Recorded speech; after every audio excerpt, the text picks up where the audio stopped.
करे ना चले जाता सी जो बच्चे होंगे वो कहंदा जी इत्थे खड़े होना जाले ऑनलाइन पेपर ले वो मेरे घर दा नेट वो सारे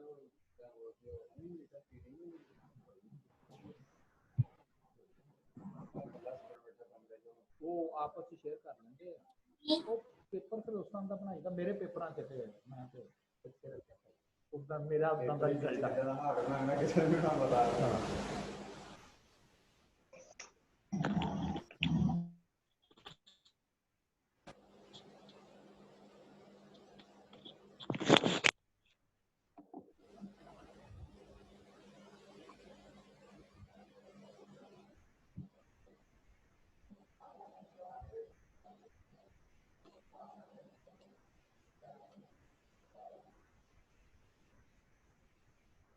अस्सलाम वालेकुम मेरी आवाज आ रही है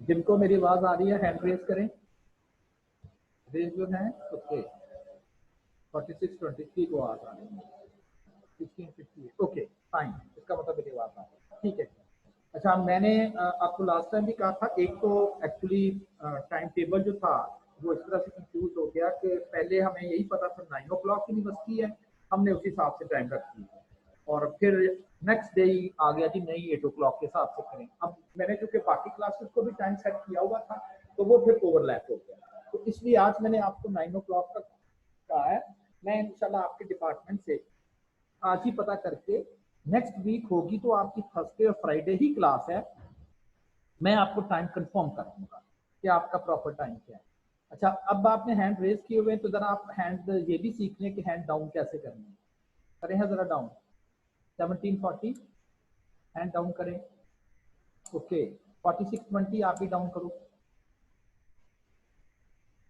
4620 आपका जो रजिस्ट्रेशन नंबर आ रहा है वो 2028 आ रहा है तो ठीक करें 2028 है ये 2018 होगा आपने 2028 के चले जी अब हम अपना प्रॉपर लेक्चर हाँ बताना मैंने ये था कि अभी 21 लोग हैं तो 5 मिनट 6 मिनट हो चुके हैं बिल्कुल जो आपका प्रॉपर टाइम है विद इन 5 मिनट ये ऑटो लॉक कर दिया करेगा मीटिंग फिर आपका लेक्चर खत्म हो जाएगा वो आप नहीं ले सकेंगे be careful about your lecture last time हमने ऑपरेशन रिसर्च का जो टॉपिक स्टार्ट किया उसमें थोड़ा सा एक्सप्लेन किया कि ये सब्जेक्ट क्या है बेसिकली इसको अगर शॉर्ट वर्ड्स में बताना हो समझाना हो तो ये है कि आपके पास लिमिटेड रिसोर्सेज होते हैं वो कोई भी ऑर्गेनाइजेशन हो सकती है वो कोई भी इवन आपका स्टूडेंट लाइफ है वो कोई ट्रांसपोर्ट कंपनी हो सकती है कोई सेलमैन हो सकता है वो कहता है मैंने इधर भी जाना है इधर भी जाना है इधर भी जाना है तो कौन सा रास्ता इख्तियार करें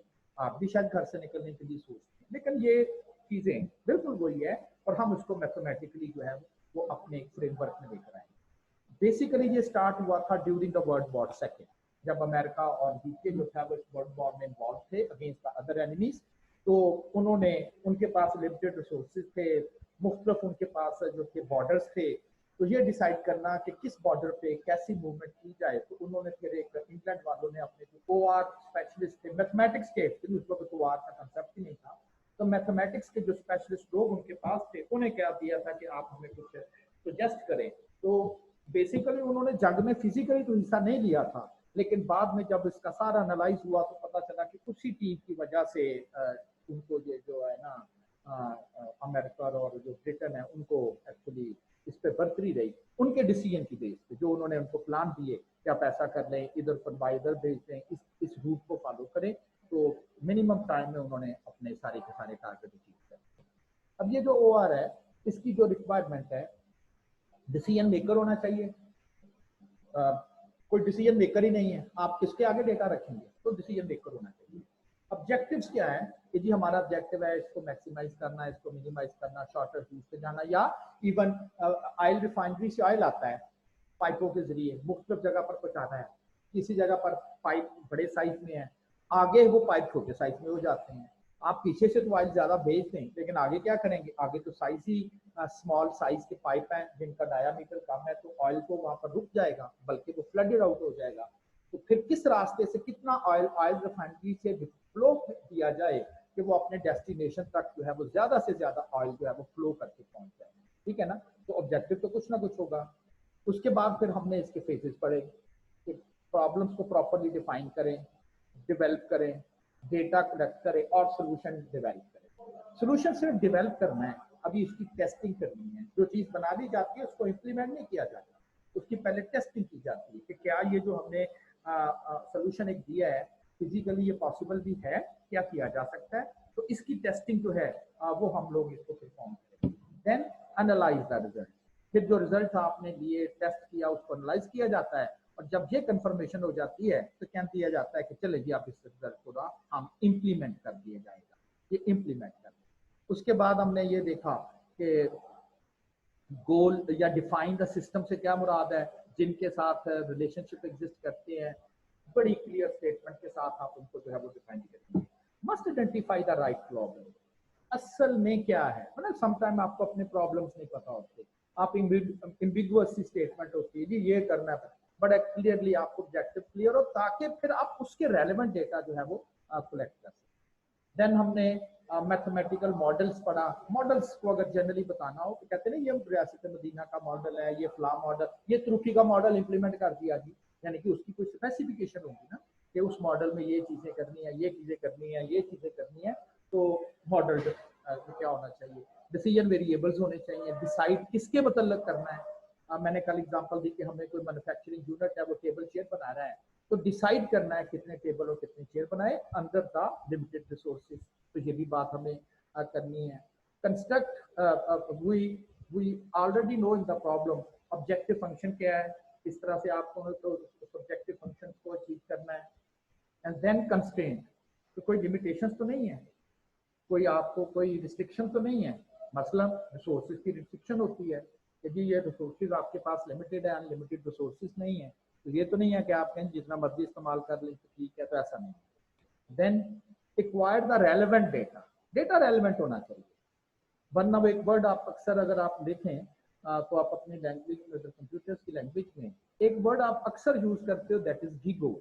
तो गीगो का मतलब होता है garbage in garbage out, garbage in garbage out. अगर आप रेलेवेंट डेटा नहीं लिखेंगे, रेलेवेंट इनपुट नहीं करोगे, गार्बेज इन कर दोगे तो ज़्यादा ऑब्वियसली आउट पे तो गार्बेज ही आएगी, कोई रिजल्ट नहीं आएंगे। अब डेटा कहाँ से आएगा, ज़्यादा पहले तो आपने रखना है कंपनी रिपोर्ट्स हैं, कंपनी डॉक्यूमेंट्स हैं, कंपनी इंटरव्यूज हैं, तो इस तरह से ये सारे का सारा रेलेवेंट डेटा जो है वो आपके पास एक्चुअली एग्जिस्ट करेगा। देन एक मिनट गड़बड़ कर रहा है,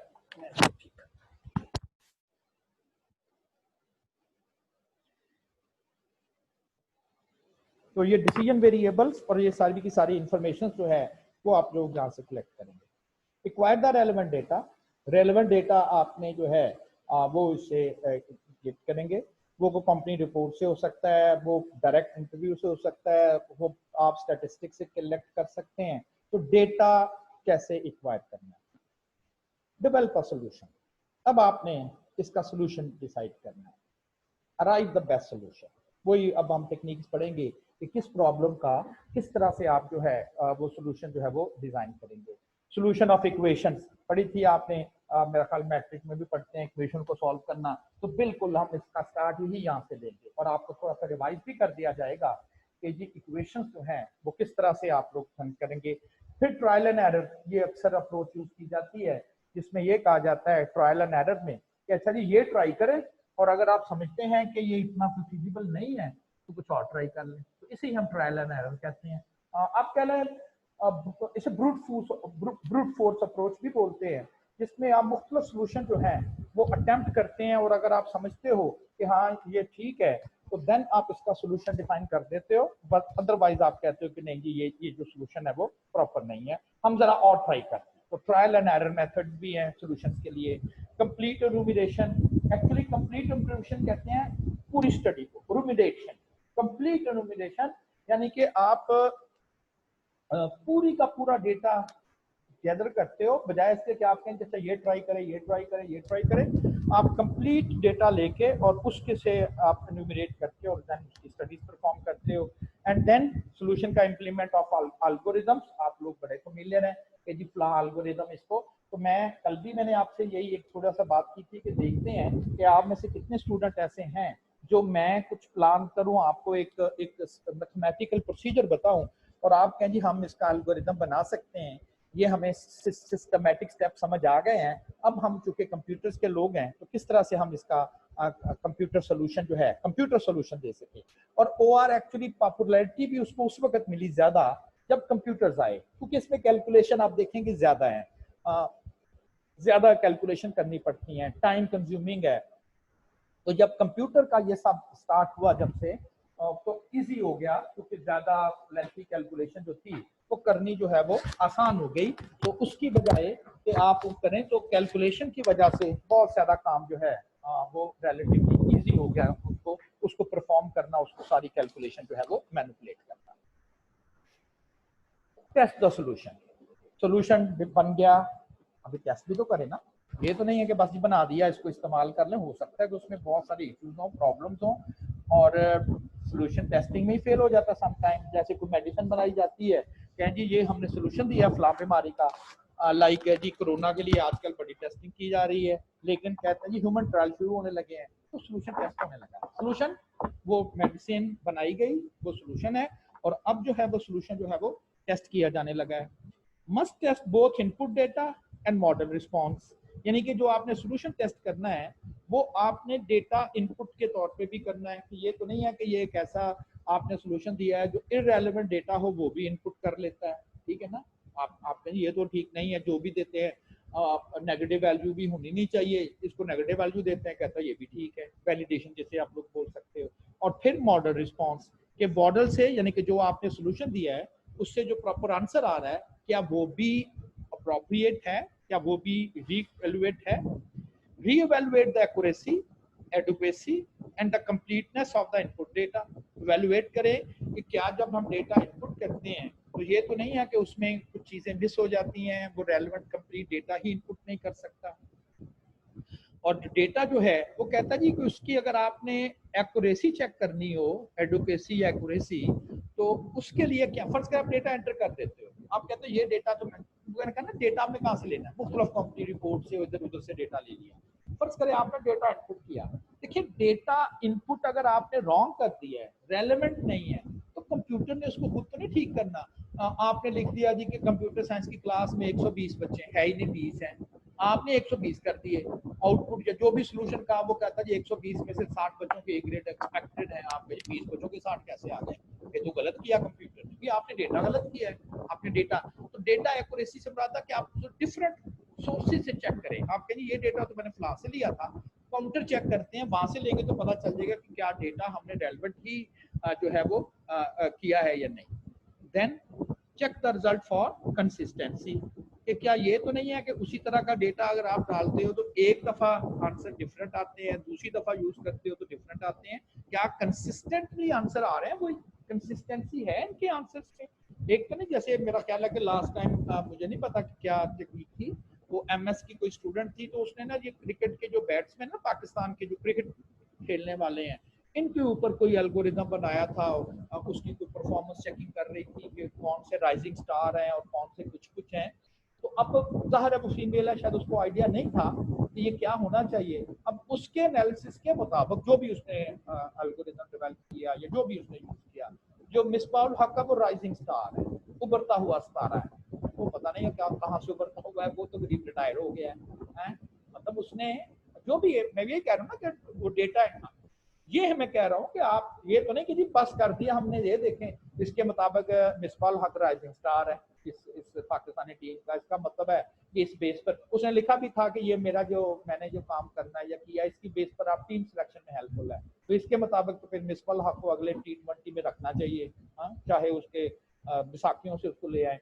तो ये वो बात है कि सोल्यूशन दिया लेकिन उसने उसकी एक्यूरेसी, उसकी रीचेकिंग रीवैल्यूएशन की ही नहीं, देखना चाहिए। अब उसे नहीं पता होगा कि मिसबाहुल हक कौन है, उसने कहा ठीक है यही एक बैट्समैन है, मैं नहीं कहता, अब हो सकता है उसने डेटा गलत किया हो या ये उसके मॉडल में प्रॉब्लम हो, कि उसने कोई ऐसा पैरामीटर भी देना चाहिए था कि रिटायर्ड प्लेयर हैं उसको तो ना वो राइजिंग स्टार में वो मेंशन करे। तो बहरहाल आपको टेस्ट सोल्यूशन करना है, रिजल्ट्स को एनालाइज करें, understand what action is implemented by the solution, क्या करना है, बट एक्शन क्या एक्शन लेने हैं, रिजल्ट को एनालाइज करें। अब वही जैसे मैं कह रहा था कि उसने कहा था कि जी ये वाले हैं वो पाकिस्तानी टीम में सिलेक्ट कर ले, तो एक्शन तो यही है कि सिलेक्ट कर ले क्या, तो ऐसा नहीं है।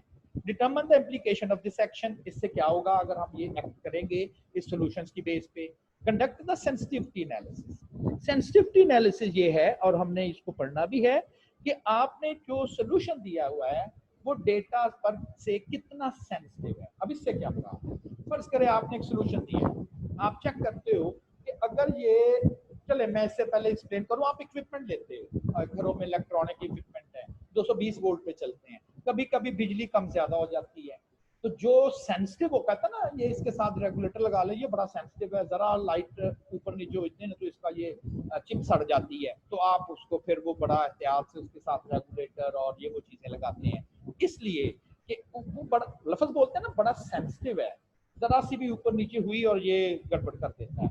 आपने एक सोल्यूशन दिया कुछ वैल्यूज की बेस पे, हो सकता है वो इतना सेंसिटिव हो कि जहां 2 लिखा गया है, अगर वो वैल्यू किसी और डेटा में 2 की बजाय 2.2 हो जाए, लिटिल बिट चेंज, और आपका इंटायरली डिफरेंट आंसर आ जाए, तो हम कहेंगे चेक कर लेना है। चलें, ये नहीं मैं कह रहा गलत है, बिल्कुल नहीं बोल रहा, लेकिन कम से कम आपको ये पता होना चाहिए कि आपका ये जो सोल्यूशन है ये कितना सेंसिटिव है। चेंज इनपुट वैल्यू, कि अगर आप वैल्यू इनपुट में चेंज लेकर आते हो और कितनी चेंज हो तो ये सोल्यूशन स्टिल वही रहता है, लेकिन इस रेंज के बाहर अगर, लाइक वो कहते हैं जी 220, आप बोलते हो कि 220 और फिर लिखा होता है जी ±20, 240 हो जाए 200 हो जाए चलता रहेगा, इसका मतलब है कि ये सेंसिटिव है। इसके बाद इसमें गड़बड़ हो जाएगी, 240 से ऊपर अगर टेम्परेचर हो जाता है तो देन उसमें जो है वो प्रॉब्लम शायद स्टार्ट हो जाता है, और इसके लिए सेंसिटिविटी एनालिसिस हम अपने सोल्यूशन का करेंगे, सोल्यूशन कर लेंगे और फिर ये भी बताएंगे कि अगर इनपुट डेटा में इतनी चेंज आ जाए, बढ़ जाए या कम हो जाए, तो सोल्यूशन का किस रेंज तक नहीं बदलेगा। वैल्यू है वो 20 से 30 तक चली जाए तो सोल्यूशन यही रहता है, लेकिन जैसे ही 30 से बढ़ेगी 31 होगी तो सोल्यूशन में चेंज आ जाएगी। तो हम कहते हैं use the sensitivity analysis to gain understanding of the problem as well as for the answer, कि जी कहां तक चेंज आए तो आंसर में चेंज नहीं आएगी, और कितनी या कहां तक चेंज आए तो इसके बाद वो आंसर में चेंज आ जाएगी, तो हमें अपने सोल्यूशन की सेंसिटिविटी जो है उसका गैस हो जाता है। और फिर implement the result, incorporate the solution into the companies, monitor the result, आप खुद को रिजल्ट करें, और अगर आपको कोई देखते हैं कि जी इस रेंज के बाहर चले गया है, तो फिर आप मैनेजमेंट को you sell the solutions to the management. कोई बात कि लोग मुख्तलिफ काम करते हैं, सॉफ्टवेयर मॉडल एल्गोरिथम्स बनाते हैं, और अगर वो अच्छा किसी काम के लिए हो तो फिर उसको बाकायदा सेल आउट करते हैं। मुख्तलिफ ये कैलकुलेटर्स बने हुए हैं, हम तो कहते हैं कैलकुलेटर प्लस माइनस वाले नहीं, मुख्तलिफ लोग कैलकुलेटर्स बनाते हैं, लाइक जैसे ये हमारा OR है, आल्टो, इसका सॉफ्टवेयर भी पूरे के पूरे अभी, लेकिन कुछ कैलकुलेटर्स भी हैं वो एक एक एल्गोरिदम के लिए उन्होंने इंप्लीमेंट किए हैं, कि अगर आपने ये वाला सेंसिटिविटी एनालिसिस करना है तो लिखा हुआ कैलकुलेटर फॉर सेंसिटिविटी एनालिसिस, तो ये एक ऐसा कैलकुलेटर है जो आपके प्रॉब्लम का सेंसिटिविटी एनालिसिस करके देगा, ठीक है ना। तो इस तरह से लोग बनाते हैं, आप फिर उसको सहारा अपने सोल्यूशन को भेजते हैं कि ये देखिए जी आप इतना मैनुअल काम करते हैं, अगर आप ये मेरा कैलकुलेटर बनाया हुआ यूज करेंगे तो बड़े आराम से आप इसका सेंसिटिविटी एनालिसिस अपने प्रॉब्लम का जो है वो परफॉर्म कर सकते हैं। ये जो हमारे पास OR का सब्जेक्ट है, हम उसको डिफरेंट कंपोनेंट्स में डिवाइड करते हैं। एक होती है लीनियर प्रोग्रामिंग। अब लीनियर का जो वर्ड है, थोड़ा सा मैथमेटिक्स को अगर आप लिखें तो फर्ज करें कि ये एक वेरिएबल लिखा हुआ है और इस वेरिएबल की पावर 1 है, इसे हम कहेंगे ये लीनियर है। एक और वेरिएबल लिखा हुआ है, इसकी पावर भी 1 है, इज इक्वल टू 5 लिखा हुआ है, तो ये एक लीनियर इक्वेशन है। इक्वेशन हर उस स्टेटमेंट को बोलते हैं that contains the equality symbol. Equation, आप कहेंगे इक्वेशन के अलावा क्या चीज होगी, इक्वेशन के अलावा कुछ इस किस्म का आ जाए तो ये इक्वेशन तो नहीं है, ग्रेटर देन सिंबल है ना, इसको हम बोलते हैं ये इन इक्वालिटी सिंबल है। ग्रेटर देन इक्वल टू है, या लेस देन इक्वल टू है, greater than equal to, less than equal to, तो ये जो है ये सारे के सारे इन इक्वालिटी सिंबल्स कहलाते हैं, इन इक्वालिटी सिंबल्स। तो ये वाला सिंबल हो जाए, ये वाला सिंबल हो जाए, या सिंपली ये सिंपल आ जाए, ये सिंपल आ जाए, तो इसको हम कहते हैं कि ये हमारे पास जो है ये इनइक्वालिटी सिंबल्स हैं। तो ऐसी कोई भी स्टेटमेंट जिसमें कुछ इस किस्म का हो इक्वेशन और पावर देखते हुए हम कहते हैं linear equation. Inequality, linear inequality, क्योंकि ये लीनियर है। आप कहें फिर नॉन लीनियर कैसे होगा? ये शायद नॉन लीनियर होगा, जो लीनियर ना हो, ऐसे ये नॉन लीनियर इक्वेशन हो गई, या कुछ ऐसे करके ये नॉन लीनियर हो गई। तो नॉन लीनियर जिसमें लीनियर नहीं है, यानी कि उसकी पावर 1 नहीं है।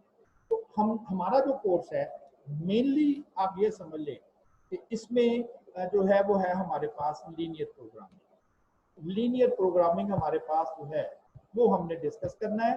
ऐसे प्रॉब्लम हमने डिस्कस करने हैं जिसमें मोस्टली जो प्रॉब्लम्स होंगे वो लीनियर फॉर्म में, यानी कि जो भी हमने मैथमेटिकली जो चीज सीखी हुई होगी वो लीनियर फॉर्म में होगी। नॉन लीनियर भी हो सकती है। Mathematical problem in model in which the objective function, ये भी पढ़ेंगे what is objective function, and more of the constraints are non linear form. और इसमें क्या है? सिस्टम ऑफ लीनियर इक्वेशंस, यानी कि इसमें जो भी उस मॉडल को मैथमेटिकली हम लिखेंगे वो सब के सब जो इक्वेशन मेथड प्रॉब्लम्स होंगे तो सारे के सारे जो होंगे वो लीनियर फॉर्म में हम लोग जो है अब वो करेंगे। तो मॉडल जो है वो लीनियर और it may be a non linear. लेकिन हमारा ये जो OR का कोर्स है, आपकी क्लास के लिए जो कोर्स है, ये कोर्स में लीनियर ही प्रॉब्लम्स हम डिस्कस करेंगे। नॉन लीनियर इक्वेशंस जो है वो हमारे इस कोर्स के लिए नहीं है, या इस कोर्स की जो है वो रिक्वायरमेंट नहीं है। तो ये तो था कि लीनियर और नॉन लीनियर जो है वो क्या है। अच्छा, इसके बाद इन्वेंट्री मॉडल्स भी हैं, जैसे कोई स्टॉक का कितना स्टॉक रखना चाहिए, कितना स्टॉक जो है वो नहीं रखना चाहिए। तो ये इन्वेंट्री मॉडल्स जो हैं ये हम एक्चुअली डिस्कस नहीं करेंगे, यानी कि ये सारे के सारे OR के ही मॉडल्स हैं, लेकिन कम से कम जो है ये इस कोर्स की हमारी रिक्वायरमेंट नहीं है। इस कोर्स के लिए हम इन चीज़ों को जो है वो डिस्कस नहीं करेंगे क्योंकि कोर्स में नहीं है। अच्छा, इसके बाद गोल प्रोग्रामिंग है। ये जो लीनियर प्रोग्रामिंग है और जो है इसमें फर्क ये है कि लीनियर प्रोग्रामिंग में हमारे पास एट ए टाइम सिर्फ और सिर्फ एक ऑब्जेक्टिव होगा, दो नहीं होंगे। मैंने इस प्रॉफिट को मैक्सिमाइज करना है, ओके, एक ही है। या और मैंने कॉस्ट को मिनिमाइज करना। आप कहें जी क्या करें अगर मैंने प्रॉफिट को भी मैक्सिमाइज करना हो, कॉस्ट को भी मिनिमाइज करना हो, तो फिर वो लीनियर प्रोग्रामिंग नहीं होगी, वो गोल प्रोग्रामिंग हो जाती है। देखिए यहाँ पर लिखा हुआ है, is while the objective function can be linear and restriction on the resources can be allocate, सिर्फ एक ऑब्जेक्टिव फंक्शन, और यहाँ पर लिखा हुआ मल्टीपल ऑब्जेक्टिव, ये एक से ज्यादा ऑब्जेक्टिव हैं। ये भी करना है हमारा, होता ना 2-3 भी मेरे ऑब्जेक्टिव है, मैंने ये काम भी करना है, ये भी करना है, ये भी करनी है, तो उसे फिर हम गोल प्रोग्रामिंग कहते हैं, जो कोर्स में नहीं है। यानी कि आपको कोर्स में ये तो है कि आप डिफरेंट OR मॉडल जो है बच्चों को बताएं क्या क्या है, और उसमें से फिर कोई एक आध मॉडल आप लेके उसे एक्सप्लेन करें। तो लीनियर प्रोग्रामिंग जिसमें सिर्फ एक मॉडल, एक ऑब्जेक्टिव, मे बी मैक्सिमाइजेशन और मिनिमाइजेशन, लेकिन गोल प्रोग्रामिंग जिसमें एक से ज्यादा ऑब्जेक्टिव जो है वो हम अचीव करेंगे। इसी तरह से इंटीजर प्रोग्रामिंग, फर्ज करें इसमें और फिर इसमें क्या फर्क है। आप इधर सोल्यूशन देते हो, आप कहते हो x, एक कोई भी डिसीजन किया, आपने कहा ये 4.8 kg ले ले, आपको सबसे ज्यादा प्रॉफिट मिलेगा। आपने 4.8 क्या है ये चीज, ये पेंट है, 4.8 kg इस पेंट का खरीद ले। आप कहें ये तो पॉसिबल है 4.8, ठीक है जी, कोई मसला नहीं है। आप कहते हो जी कि इधर क्या है, आप कहते हो जी अगर आप एरोप्लेन यूज करोगे तो 4.8 एरोप्लेन के साथ ये सारा का सारा सामान उधर पहुंच जाएगा। ये सोल्यूशन आपने दिया है। How is possible, how is it possible कि आप कहें जी 4.8 जहाज में ये सारा सामान उधर पहुंच जाएगा। तो इसका मतलब है 4 जहाज ले ले और 0.8 जहाज का क्या करे, 2 पर काट के ले। पॉसिबल नहीं है ना। यानी कि जो लीनियर प्रोग्रामिंग है, आप कहें जी उसमें ऐसा प्रॉब्लम है, कोई पूछते हैं जी अगर फ्रैक्शन में आ जाए कोई खैर है ना, तो आप कहें जी हाँ कोई बात नहीं, ऐसा कोई इशू नहीं है। लेकिन इधर अगर प्रॉब्लम आता है, बड़े हैं, प्लेन है, आप कहें जी 4.8 की बजाय 5 ले ले, राउंड कर लेना, वो कहेगा जी 4.8 से हमारी कास्ट कम आएगी, आपको कितना फर्क करता है, 4.8 प्लेन हो नहीं सकते तो आप 5 कर लें, कितना फर्क पड़ता है। हो सकता है जहाज की बात हो, लाखों रुपयों की ये हमें करनी पड़े इन्वेस्टमेंट, तो फिर कहेंगे जी आप पहले क्यों नहीं ऐसा कोई एल्गोरिदम यूज करते कि answer at the end integer ही आए, डेसिमल में आंसर ही ना आए, तो इसकी केयर करके जरा बताएं ना। ओके, फिर हम इंटीजर प्रोग्रामिंग में आ जाते हैं, जिसमें लास्ट में क्या लिखा हुआ, restricted to assume integer value, whole number में ही वो आपको आंसर देगा, डेसिमल में जो है वो नहीं देगा। फिर कुछ असाइनमेंट प्रॉब्लम्स हैं कि हम उनको पर्सन्स को हमने सर्टन जॉब्स असाइन करनी। मेरे पास मेरी कंपनी है, कोई इलेक्ट्रीशियन रखे हुए हैं, कुछ बड़े एक्सपीरियंस हैं, पुराने हैं, उनकी तनख्वाह भी ज्यादा है, 60-70 हज़ार का फर्ज करें में देगा, लेकिन बड़ा वो टेक्निकल है।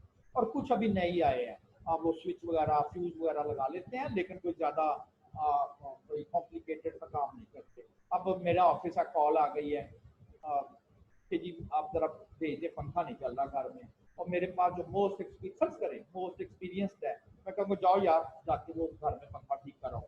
और फिर कॉल आ गया जी पता नहीं क्या हुआ, हमारे घर की वायरिंग में आग लगी थी और अब ये बड़ा ही मसला आ रहा है, आप भेजें। और मेरे पास वो इलेक्ट्रीशियन बैठा हुआ है जिसको गरीब को सिर्फ स्विच बदलना आता है, और मैं उसको घर के जाओ यार उस घर की बिजली देख कर आओ, ये तो सेंसेबल नहीं है। तो किस बेस पे हम ये डिसाइड करें किस बंदे को किस जॉब पर भेजना है। the number of activities active persons to certain number of jobs, किसको किस जॉब पर लगाना है, तो ये हमारे पास होगा असाइनमेंट मॉडल। बेहतरीन करना है ना, अपने अपने रिसोर्सेज को यूज करना है। देन ट्रांसपोर्टेशन मॉडल, वही जो आपसे डिस्कस किए, a type of the linear that involves the transportation of goods from several supply origins to several demand destination, स्टोरों से उठा के दुकानों तक सामान पहुंचाना है, फ्रॉम ओरिजिन टू डेस्टिनेशन, तो किस रूट को फॉलो करना है, किस गाड़ी पर भेजना है, किस रास्ते को वो करे कि मैक्सिमम वो अपना सवारियां भी या गुड्स भी ले जाए और कम से कम टाइम भी, इसे हम ट्रांसपोर्टेशन प्रॉब्लम कहेंगे। तो हमारे लिए यानी कि इस कोर्स में कुछ और भी, लेकिन कम से कम 1, 2 और 3 जो हैं इसके मॉडल हमने पढ़ने हैं कि किस तरह से हमने अपना असाइनमेंट करनी है लोगों की डिफरेंट जॉब्स पे, ट्रांसपोर्टेशन मॉडल में किस तरह से गुड्स ट्रांसपोर्ट करनी है फ्रॉम ओरिजिन टू डेस्टिनेशन, और जनरली किस तरह से अपना एक ऑब्जेक्टिव अगर हो तो उसको हमने अचीव करना है। तो थोड़ा सा पहले लीनियर प्रोग्रामिंग देखते हैं। लीनियर प्रोग्रामिंग ये क्या है? Many management decisions involve trying to make the most effective use of organization's resources. बहुत सारे मैनेजर्स को यही चीज डिसाइड करनी होगी कि हम अपने जो रिसोर्सेज ऑर्गेनाइजेशन के, उसको किस तरह से आप हमें इफेक्टिवली जो है वो यूज करना, most effective use of organization resources कौन कौन से हैं? मशीनरी, किस मशीन को कितने घंटे चलाना है, कोई मशीन हीट अप हो जाती है, 4 घंटे से ज्यादा चला नहीं सकते, और हम कहेंगे जी प्रोडक्शन ज्यादा करनी है, 6 घंटे चलाओ, खराब हो जाएगी, तो इफेक्टिव यूज नहीं है। लेबर, जो मजदूर हैं वो लिमिटेड टाइम में आते हैं, गवर्नमेंट ने कहा जी आधे आएंगे आधे नहीं आएंगे कोरोना की वजह से, तो कौन से यूनिट बंद करें, कौन से यूनिट चलाएं, कितने यूनिट रखें, ये डिसाइड करना। मनी, पैसे नहीं है रॉ मटीरियल खरीदने के लिए, ये भी हमारे लिमिटेड रिसोर्सेज हैं। टाइम का प्रॉब्लम है, सारा कुछ बन गया, वेयर हाउस में स्पेस नहीं है सामान रखने के लिए, तो कितना प्रोड्यूस करें, कहीं ज्यादा तो नहीं कर लिया हमने। और द रॉ मटेरियल, तो ये सारे के सारे हमारे किसी भी कंपनी के रिसोर्सेज कहलाएंगे। These resources may be used to produce products, इन रिसोर्सेज को हम यूज करेंगे कोई भी कंपनी, और प्रोडक्ट जो है वो अपनी बनाएगी। अब वो प्रोडक्ट क्या है, वो कोई मशीनरी बना रही है कंपनी, कोई फर्नीचर बनाने वाली कंपनी है, फूड आइटम्स बन रहे हैं, या वो सर्विसेज दे रही हैं, लाइक वही जो जी किस बंदे को किस जॉब पर भेजना है, स्केजुलिंग करनी है, शिपिंग की स्केजुलिंग करनी है, प्रोडक्शन करनी है, एडवर्टीजमेंट पॉलिसी डिजाइन करनी है कि किस पर कितने पैसे लगाए जाए, अखबारों में दिया, आप उस इलाके में अखबारों के ऊपर कंपनी को क्या एडवर्टीजमेंट करें जी, अखबार उस इलाके में लोग पढ़ते नहीं, सबके पास नेट है, वो आजकल मोबाइल में अखबार आ जाती है, तो कौन, मैंने भी छोड़ दी वो घर वाला अखबार जो था। मेरी आदत होती है कि मैं जरा थोड़ा सा पढ़ता हूँ, तो अखबार जो है वो कभी किसी वक्त देके जाता था, कभी किसी वक्त देके जाता था। वैसे भी ये मैंने बेसिकली अखबार वाले को क्या, जब कोरोना स्टार्ट हुआ तो हर चीज खौफजदा हो गई, तो मैंने तो बिल्कुल अखबार भी, दूध वाला भी, वो काम वाले को भी मैंने कहा किसी ने नहीं आना। मैं तो टू बी ऑनेस्टली पहले नहीं आप लोगों को क्या, तो मुझे तो बहुत ज्यादा था इसका कि ये पता नहीं व्हाट हैपेंड, क्या होने जा रहा है। तो मैंने तो घर को ताले, जैसे लॉकडाउन किया ना मैंने, उस तरह अपने बच्चे लॉकडाउन किए, मैंने ताले लगा दिए। मैंने कहा जी नो वन, कोई घर से बाहर नहीं जाएगा। 2 दिन के बाद मैं सिर्फ घर से बाहर निकलता था, मास्क पहना और क्या ग्लव्स पहने और सारा कुछ करके मार्केट गया, हाथ धोए, सामान खरीदा, फौरन घर वापस। और 2 महीने तो बिल्कुल मैंने अपने बच्चों को बाहर ही नहीं निकलने दिया ना। तो इस तरह से हम ये लीनियर प्रोग्रामिंग के थ्रू ये अचीव करेंगे। तो अब लीनियर प्रोग्राम की अगर आप प्रॉपर डेफिनेशन की बात करें, linear programming is a widely use mathematical technique design to help managers, इसलिए in planning and decision making relative to resource allocation. Decision making करना है, रिसोर्सेज को हमने एलोकेट करना है। तो अभी हम स्टार्ट करते हैं। अच्छा, शायद ये 5 मिनट में, क्योंकि ये फ्री जूम है, 40-45 मिनट की ये मीटिंग करता है। आपकी तकरीबन 1 घंटे की क्लास या 1.25 घंटे की क्लास होगी, तो इसने भी डिस्कनेक्ट होना है, तो आपने दोबारा ज्वाइन करना है। Requirement of a linear programming, ये मैं बाद में पढ़ता हूँ, पहले एक प्रॉब्लम हम कि लीनियर प्रोग्रामिंग प्रॉब्लम पहले बनाना है, मैथमेटिक्स की फॉर्म में इस प्रॉब्लम को डिजाइन करना है, और फिर हमने मैथमेटिक्स की फॉर्म में उसका सोल्यूशन लिखना है। लीनियर प्रोग्रामिंग बनाने के लिए क्या क्या चीजें आपको चाहिए? डिसीजन वेरिएबल्स आपको रिक्वायर है, क्या डिसीजन करना है, किसके मतलब डिसीजन करना है, ये तो पता होना चाहिए। ऑब्जेक्टिव फंक्शन मैथमेटिक्स की फॉर्म में लिखेंगे। आपका ऑब्जेक्टिव क्या है? जी मेरा ऑब्जेक्टिव है प्रॉफिट को मैक्सिमाइज करना, ये मेरा ऑब्जेक्टिव। प्रॉफिट क्या है, उसको हम मैथमेटिक्स की फॉर्म में लिखेंगे। फिर पूछेंगे क्या कोई आपके पास लिमिटेशन तो नहीं है, कंस्ट्रेंट्स, कोई आपके ऊपर रिस्ट्रिक्शन तो नहीं लगी हुई है, जी पैसे इतने हैं, बस इससे ज्यादा लेबर नहीं है, इससे ज्यादा जगह नहीं है, तो मेरे पास बस इतने की रिसोर्सेज हैं, तो ये रिस्ट्रिक्शन। आप घर में आते हो, आपके घर में आप अपने कमरे में सोते हो, एक दिन आपकी वालदा कहती है, बेटा मामू आगे वो तेरे कमरे में सोएंगे, जाओ तुम ये चादर ले जाओ और जाके ड्राइंग रूम में बिछा लो। अब सर्दी भी थी, आपने चादर बिछाई, तो आपको पता चला कि वो जो चादर आपके साइज से छोटी है, आपके पाँव पूरे नहीं आ रहे, तो आप फिर चादर बिछाते हो और देखते हो कि किधर चादर की डायरेक्शन करूं, और फिर आप उसके ऊपर लेटते हो, पता चलता आपके आधे पाँव तो नीचे लगे हुए हैं, सर्दी है। आप फिर ना जरा आप घसीट के ना तो उस चादर के ऊपर ये डिसाइड करते हो कि यार मैं चादर पर लेटना है, किधर को पाँव फैलाऊं, किस साइड पर पाँव फैलाऊं, तो इसे कहते हैं चादर देख के पाँव फैलाना। कहावत है ना उर्दू की, चादर देख के पाँव फैलाओ, इसे कहते हैं चादर देख के पाँव फैलाओ। कि आपके मामू घर में आए हैं, आपको चादर मिली है, ड्राइंग रूम में बिछानी है, चादर देखनी है, फिर पाँव फैलाना। अब हंस रहे होंगे कि ये नहीं है सर, तो और क्या बेटा मतलब? चादर देख के पाँव फैलाने का मतलब है कि आप अपने रिसोर्सेज को देखें, फिर आप डिसाइड करें कि अब आपने क्या करना, कितना खर्चा करना, इसे ही कहते हैं चादर देख के पाँव फैलाना। तो लीनियर प्रोग्रामिंग क्या है? आप अपने कंस्ट्रेंट को देखें, रिसोर्सेज को, अपना ऑब्जेक्टिव अचीव करना है, लेकिन जरा चादर तो अपनी देखें, कंस्ट्रेंट्स तो देखें। तो लीनियर प्रोग्रामिंग को अगर मुझे पूछे क्या है, तो मैं कहता हूँ ये चादर देख के पाँव फैलाना, इसे ही कहते हैं कि keep in mind the available resources that you have and then decide the suitable decision to achieve your objective to gain something maximum और मिनिमम। अब इसको एक प्रॉब्लम देखिए, बड़ा लेंथी एक स्टेटमेंट है, और उस स्टेटमेंट से हमने 3 चीजें निकालनी है, डिसीजन वेरिएबल्स निकालने हैं, ऑब्जेक्टिव फंक्शन निकालना है, अगर कोई कंस्ट्रेंट है तो वो कंस्ट्रेंट बनाना है। और एग्जाम में भी आपको कुछ इसी तरह का एक प्रॉब्लम होगा, और मैं कहूंगा कि इस प्रॉब्लम को पढ़ें और देखें कि इसका कंस्ट्रेंट जो है वो पॉसिबली क्या बन सकता है। The flair furniture company produces unexpected table and chair, वो टेबल और चेयर बना रही है।